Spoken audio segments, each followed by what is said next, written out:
বিছানার এক পাশে বসে আছে দেবু, সামনে শুয়ে আছে মুকুল বুড়ো। তার শরীরের অবস্থা খুব একটা ভালো না।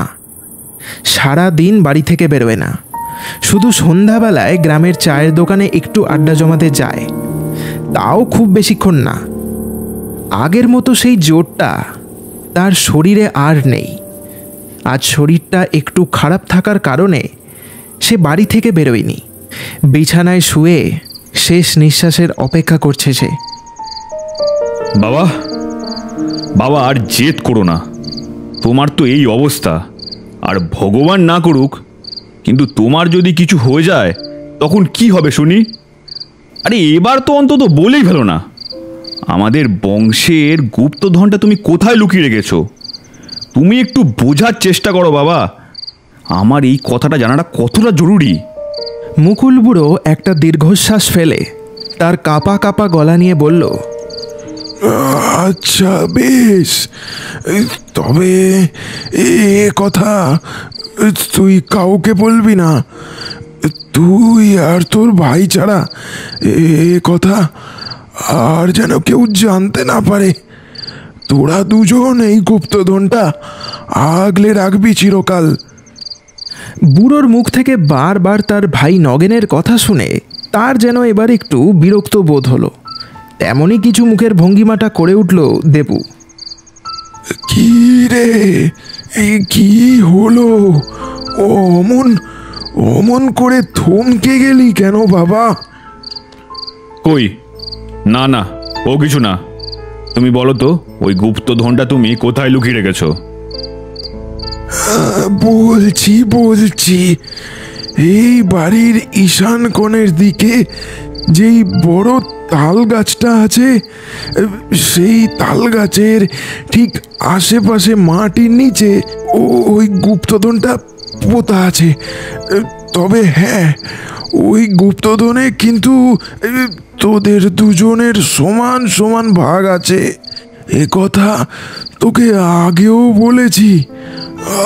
আমি মরার পর ওই গুপ্তধন তুই একা পাবি না, কিন্তু সমান ভাগে ভাগ করে নিতে হবে তোদের।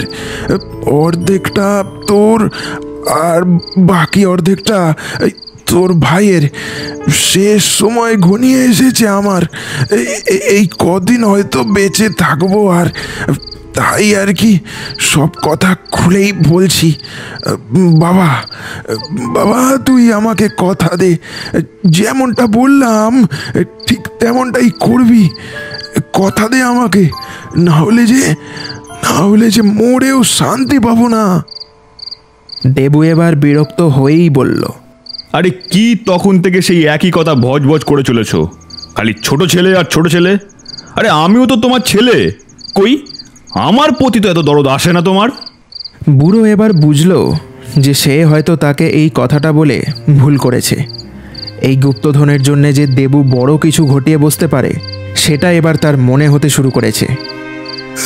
বাবা শোন, একটা কথা বলি তোকে। এই গুপ্তধন না তোদের সম্পত্তি, না আমার। এই হলো আমাদের বংশের মান। দীর্ঘকাল ধরে এই জিনিসকে রক্ষা করে এসেছে আমাদের বংশ। ঠিক আমারই মতো তোর দাদুও এই জিনিসটার কথা মরার সময় বলে গেছিলেন আমাকে, আর বলেছিলেন জিনিসটা যেন আমি খুব সামলে রাখি। তার কথা মেনে আমি ওটার দায়িত্ব পালন করেই এসেছি এতদিন। এবার ওই গুপ্তধনের দায়িত্ব পালন করার সময় তোর আর তোর ভাইয়ের এই জিনিসের প্রতি লোভ করিস না। আমাদের বংশের মান সম্মান জড়িয়ে আছে ওই গুপ্তধনের সাথে। বেশ, যা জানার আমার জানা হয়ে গেছে, এবার যা করার আমিই করব।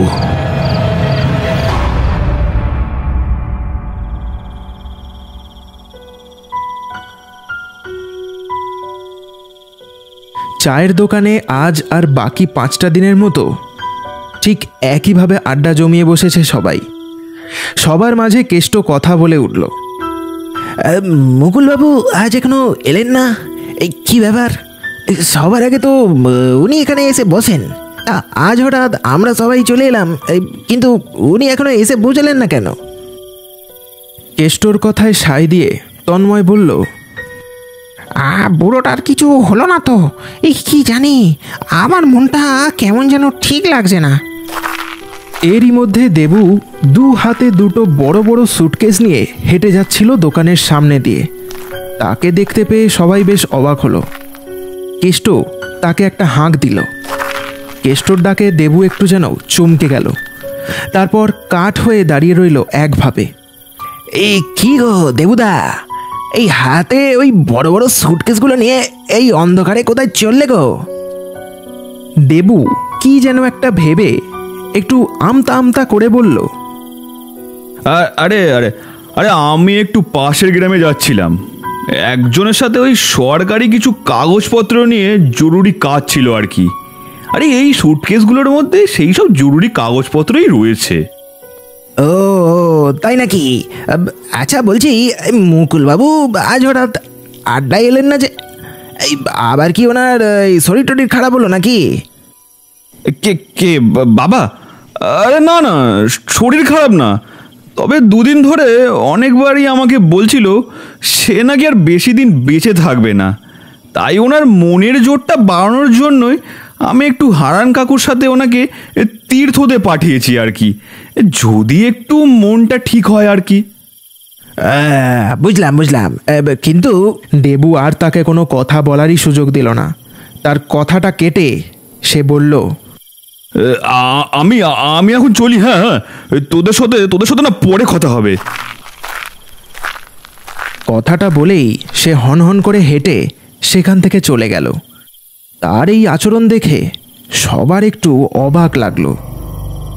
কি ব্যাপার বলতো, এই লোকটাকে দেখে আমার কেমন যেন এই খটকা লাগছে। কিন্তু এই অত বড় বড় দুটো বাক্স হাতি নিয়ে এই রাতের বেলায় কোথায় গেল বল দেখি?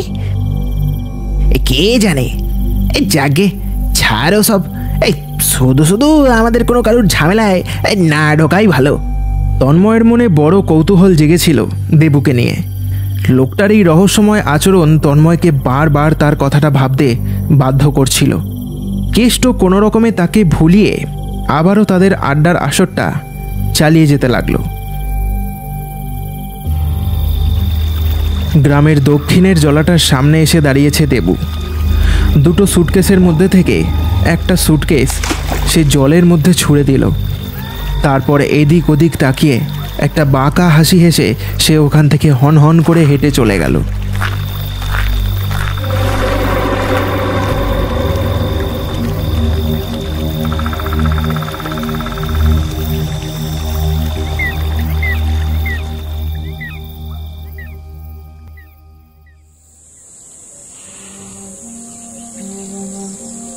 পরের দিন সন্ধ্যাবেলায় নগেন কাজ থেকে বাড়ি ফিরছিল। সে তার বড় ভাই দেবুর সাথে একাই থাকে এই গ্রামে। দুই ভাই এখনও বিয়ে করেনি। নগেন শহরে কোনো এক হোটেলে ক্যাশিয়ারের চাকরি করে। এই গ্রামে রোজগারপাতি সেরম না থাকায় তাকে বাধ্য হয়ে যেতে হয় দূরের শহরে চাকরি করতে। রোজ এই গ্রাম থেকে যাতায়াত করাটা সম্ভব না, তাই সে টানা 2-3 দিন শহরে থেকে মাঝে কয়েকদিনের জন্য এই গ্রামে ফেরে। আজও প্রায় 3 দিন বাদে সে তার বাড়ি ফিরছে। বিকেলের ট্রেনটা 10 মিনিট লেট করে তাকে গোবরডাঙ্গা স্টেশনে পৌঁছে দিয়েছে। এই গোবরডাঙ্গা একেবারে এদো গ্রাম। আজও এখানে রাত নামলে চারিদিকটা পুরো ফাঁকা হয়ে যায়। লোকজন সব যে যার বাড়ি ফিরে পড়ে। কেউ বা মাঠের ধারের মাচাটায় বসে বিড়িতে টান দেয়, আর কেউ কেউ চায়ের দোকানে একজোট হয়ে আড্ডা জমিয়ে বসে।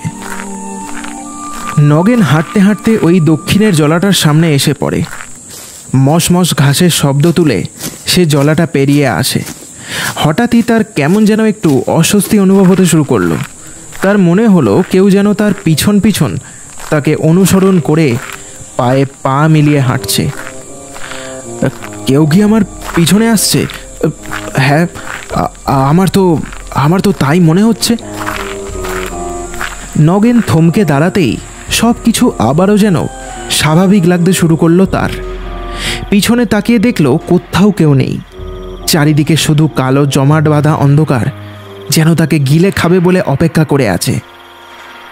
নগেন ব্যাপারটা এড়িয়ে আবারও হাঁটা লাগালো, কিন্তু এবার তার পায়ের শব্দের সাথে সাথে আশপাশের গাছপালাগুলোর মধ্যে থেকে যেন কেউ ফিস ফিস করে উঠল।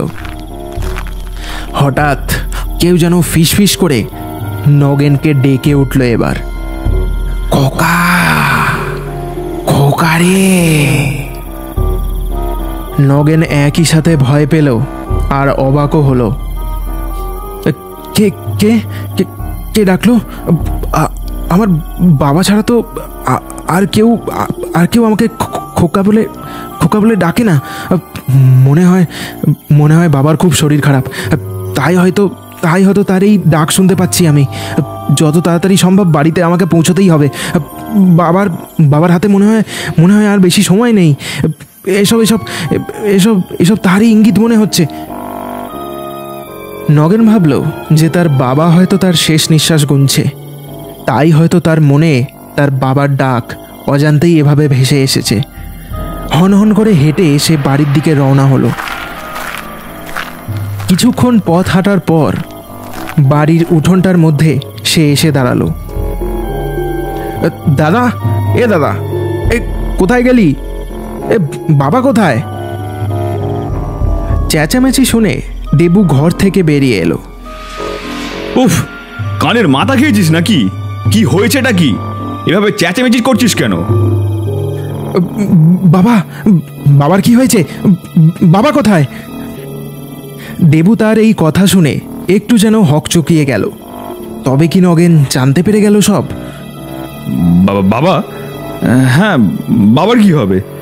সে তো দিব্যি রয়েছে। হারানখুড়ো কাল তীর্থ করতে যাচ্ছিল। আমি ভাবলাম বাবাকে যদি ওনার সাথে পাঠানো যায় তাহলে হয়তো মনের জোরটা একটু বাড়বে। উনি বড্ড ভেঙে পড়েছিলেন জানিস না, তাই তো আমি কালকে তাকে ওই খুড়োর সাথে তীর্থ করতে পাঠিয়ে দিলাম। দেবুর কথা শুনে নগেনের চোখ যেন রাগে লাল হয়ে গেল। দাঁতে দাঁত দিয়ে চোখ মুখ কুঁচকে সে বলল, ও বুঝেছি, এবার সব বুঝেছি আমি। বাবাকে বাড়ি থেকে কটা দিনের জন্য বাইরে পাঠিয়ে তুই ওই সম্পত্তিগুলো হাতানোর তালে আছিস, তাই তো? এটাই তোর আসল মতলব? হ্যাঁ, আমি জানতাম তুই এরম কিছু একটা করবি। তাই তো আমি আগে থেকেই ওই গুপ্তধনের সন্ধান জেনে রেখেছিলাম বাবার কাছ থেকে। ওটার প্রতি লোভ তো তোর বহুদিন ধরেই ছিল। তুই একদম ঠিক করিসনি। এই সিদ্ধান্ত নেওয়া তোর একদমই উচিত হয়নি। আমি জানি বাবা আমাকে বলেছিলেন ওই তাল গাছের আশেপাশের মাটির মধ্যে কোথাও একটা পোতা আছে জিনিসটা। আমি আমি আমি আমি এক্ষুনি গিয়ে ওটা বের করব। তারপর তোর ভাগটা তুই বুঝে নিবি, কিন্তু যা হবে সমান সমান হবে। নগেনের কথায় দেবু হো হো করে হেসে উঠল। ওই সোনা দানা তো আর তুই কিছুই পাবি না। ও তো আমি অনেক আগেই সরিয়ে ফেলেছি। বিশ্বাস না হলে যা গিয়ে দেখ না, যদি কিছু খুঁজে পাস। দেবুর কথা শুনে নগেন হন হন করে হেঁটে গেল ওই তাল গাছের দিকে। গিয়ে দেখলো সত্যি কেউ যেন ওই তাল গাছের আশেপাশের বেশ অনেকখানি মাটি আগে থেকেই খুঁড়ে ফেলেছে। সে ফিরে এসে দাঁড়ালো উঠোনে। এটা তুই ঠিক করলি না দাদা। ও জিনিসের ওপর কারুর অধিকার নেই। যতদিন বাবা বেঁচে আছেন ততদিন ওই সম্পত্তির ওপর অধিকার শুধুমাত্র তার আছে। চুপ চুপ, একদম একদম চুপ। বাপের চামচা এসেছে বড়। বেশি কথা বলবি না, না হলে তোকেও।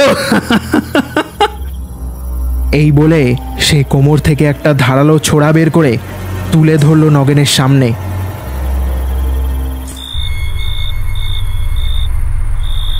এদিকে চায়ের দোকানে এখনো সেই একটা বিষয় নিয়েই আলোচনা হয়েই যাচ্ছে। মুকুল বুড়োর এই হঠাৎ করে তীর্থ করতে যাওয়াটা ঠিক হজম হচ্ছে না কারুর। সবাই আড্ডায় মশগুল ছিল, এমন সময় একটা লোক এসে দাঁড়াতেই সবাই একেবারে চমকে উঠল। আরে আরে মুকুল বুড়ো যে, তুমি তীর্থ করতে গেছিলে না? এই কখন ফিরলে গো? একটা চাপা কণ্ঠে বুড়ো কথা বলল। বাপেরা তোদের তোদের ওসব কথা আমি আমি পরে বুঝিয়ে বলবো খন। এখন এখন তাড়াতাড়ি আমার সাথে আমার বাড়ির দিকে চল তো দেখি। ওখানে ওখানে বড় বিপদ। দুই ছেলের মধ্যে ভয়ানক ঝগড়া লেগেছে। তাড়াতাড়ি না গেলে হয়তো ওদের মধ্যে একজন আজ প্রাণটাই হারিয়ে বসবে। বুড়োর এই কথা শুনে সবাই আর একটাও কথা বলল না। দল ভারী করে লাঠি সোটা নিয়ে হন হন করে হেঁটে গেল সবাই। তারপর জড়ো হলো বুড়োর বাড়িতে। কিন্তু বুড়োকে আর দেখা গেল না তাদের মাঝে।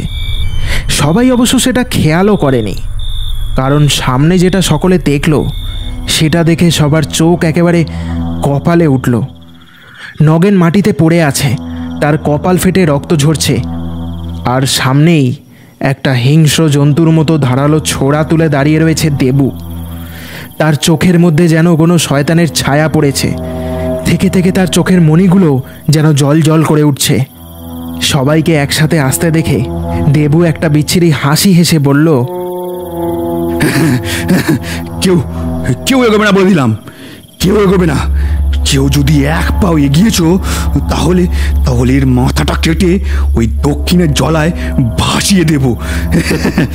ঠিক ঠিক যেমন আমার বাবার সাথে করেছিলাম। কথাটা শুনে সবাই কি বলবে সেটাই বুঝতে পারল না। মুকুল বুড়োর যদি এই হালই হয়ে থাকে, তাহলে যে লোকটা তাদের আজ এখানে আসার কথা বলল সেটা কে ছিল? ভেবেই সবার শরীর দিয়ে যেন একটা ঠান্ডা হাওয়া বয়ে গেল। সবারই মনে এবার একটা চাপা ভয় কাজ করতে শুরু করেছে। হঠাৎ সবাই লক্ষ্য করল দূরের ওই লম্বা তাল গাছটার নিচে কে যেন একটা দাঁড়িয়ে রয়েছে।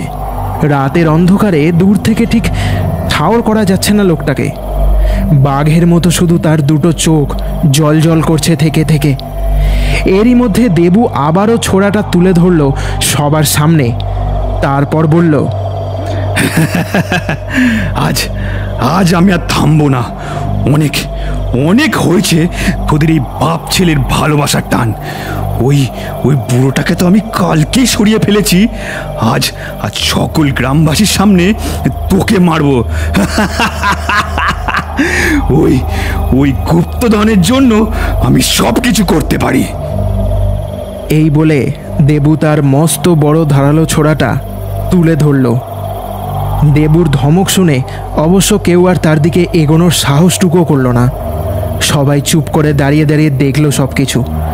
কিন্তু হঠাৎ হাওয়ার মধ্যে কার যেন একটা মৃদু হাসি ভেসে আসতে শুরু করলো।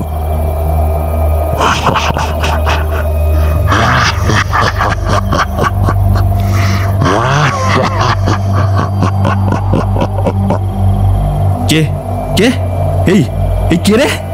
তোদের মধ্যে কেউ হাসিস নাকি? হ্যাঁ, কর কর এত বড় সাহস দেখি। আয় সামনে আয়। দম থাকলে নগেনকে আমার হাত থেকে বাঁচা দেখি। হঠাৎ সবাইকে চমকে দিয়ে মুকুল বুড়ো এসে দাঁড়ালো সবার সামনে। তাকে দেখে সবাই একেবারে যেন আকাশ থেকে পড়ল। কি এটা কি করে সম্ভব? বাবা বাবা তুমি বেঁচে আছো কি করে? দেবুর কথায় মুকুল বুড়ো জোরে জোরে হাসতে শুরু করলো। তারপর বিকৃত এক রূপ ধারণ করলো সে।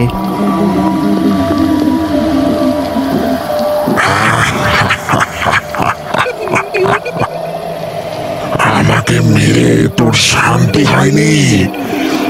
ওই গুপ্তধনের জন্য এবার তুই তোর ভাইটাকেও মারতে বসেছিস। কি অমানুষ রে তুই! আমি আমি এই সম্পত্তির জন্য সবকিছু করতে পারি। তোমাকে মেরে ওই জলাই তো ফেলেছি, এবার এই সকলকেও মেরে। ওরে ওরে মরা বাপকে একটু হলেও ভয় করবে হতচ্ছাড়া। তুই যে দেখছি কুকুরের লেজ, তুই সহজে সোজা হবি না। তোকে উচিত শিক্ষা দিতে হবে দেখছি। কি কি করবি রে তুই বুড়ো? মরেও তো শান্তি দিবি না দেখছি। আমাকে আমাকে কেউ কিছু করতে পারবে না। এখান থেকে তুই এক্ষুনি চলে যা। আমি এই ব্যাটাকে মেরেই তবেই দম নেব। আর যদি তুই এখান থেকে না যাস তাহলে এক্ষুনি তোকে লঙ্কা পোড়া দিয়ে তাড়াবো। মুকুল বুড়োর ছায়ামূর্তিটা তার কথায় আবারও ফিক ফিক করে হেসে উঠল। কিন্তু তারপরই ঘটল এক ভয়ানক ঘটনা। ওই ছায়ামূর্তি কালো ধোঁয়ার মতো সরসরিয়ে ঢুকে পড়ল দেবুর শরীরে। দেবুর চোখ দিয়ে কালো জমাট রক্ত বেরিয়ে এলো। চোখের মণিগুলো উল্টো দিকে ঘুরে গেল। ঠেলে বেরিয়ে এলো চোখের সাদা অংশটা। কত ঠেলা ছেলে, কি বলেছিলি আমাকে আমাকে লঙ্কা পোড়া দিয়ে তাড়াবি? দেখিলি, দেখি দেখি তারা দেখি। এবার এবার সবার সামনে নিজের মুখে স্বীকার কর, বল বল কোথায় লুকিয়েছিস ওই সোনা দানাগুলো। এরপর দেবু না চাইতেও সবার সামনে সবকিছু স্বীকার করলো। কাল কাল সন্ধ্যাবেলায় বাবার কাছ থেকে সব শোনার পর আমি বাবাকে গলা টিপে মেরে ফেলি। তারপরে বাবার শরীরটাকে টুকরো টুকরো করে বড় সুটকেসটার মধ্যে ভরে সেটাকে ওই দক্ষিণের জলার মধ্যে ফেলে দিই। আর সব সোনার দানা গয়না মাটি খুঁড়ে বের করে আরও একটা সুটকেসের মধ্যে ভরে সেটা ওই পুরনো পুরনো বকুল গাছের নিচে পুঁতে দিই, যাতে যাতে কেউ কিছু টের না পায়। বাবাকে আমি মারতাম না, কিন্তু কাল বারবার বাবা ওই সম্পত্তির ভাগের কথা বলছিল। রাগে আমার মাথাটা ফেটে যাচ্ছিল। তখন আমি আর রাগ সামলাতে পারিনি। তারপরে আমি বাবাকে মেরে ফেলি। কিন্তু আমার এখনো অবধি একটু আক্ষেপ নেই। যা করেছি বেশ করেছি। ওই সোনাটা শুধুই আমার। এবার সবাই বুঝলো যে কাল সন্ধ্যাবেলায় লোকটা দু হাতে বড় বড় সুটকেস নিয়ে কোথায় যাচ্ছিল। লোকটা তাদের মিথ্যে বলেছিল কাল। আসলে যে সে কাল তার বাবাকে মেরে ওই সুটকেসে করে নিয়ে যাচ্ছিল, এটা ভেবে সবার হাত পা ঠান্ডা হয়ে কাঁপতে শুরু করলো। হতভাগা ছেলে, তোর মতো ছেলেকে জন্ম দিয়ে বড় পাপ করেছি দেখছি। তোকে আমি ছেড়ে দিলাম, বাপ হয়ে আমি তোকে মারতে পারবো না। এই তোমরা সবাই শোনো, আমি এর দেহ ছেড়ে দিচ্ছি। যা শাস্তি দেবার তোমরাই দিও একে। কথাটা বলেই দেবুর দেহ থেকে ধুলোর মতো কিছু একটা বেরিয়ে এলো। তারপর হাওয়ায় মিশে গেল সেটা। দেবু চেয়ে দেখলো সবাই কেমন যেন তার দিকে একটা তীব্র নজরে তাকিয়ে রয়েছে। সবার মাঝে নগেন বলল, এই শয়তানটা আমার বাপকে নৃশংসভাবে হত্যা করেছে। আজ এখানে যা ঘটবে সেটা শুধু আমাদের কজনের মধ্যে থাকবে। মারো এই শয়তানটাকে, মেরে শেষ করে দাও সব। সবাই যেন দেবুকে মারার জন্য প্রস্তুতি নিয়েই রেখেছিল আগে থেকে। নগেনের মুখ থেকে শুধু কথাটা শোনা বাকি ছিল তাদের। নগেনের মুখের কথাটা শেষ হলো না, তার আগেই সবাই হুড়মুড় করে ঝাঁপিয়ে পড়ল দেবুর ওপর। দেবুর জোরে জোরে আর্তনাদ করার আওয়াজ দাঁড়িয়ে দাঁড়িয়ে শুনল নগেন। যেই দাদা তার বাবাকে শুধুমাত্র সম্পত্তির লোভে খুন করতে পারে, সে চাইলে সব কিছুই করতে পারে। এই ভুলের কোনো ক্ষমা হয় না। মনে মনে এটা ভেবে সে নিজের মনকে শান্ত করালো।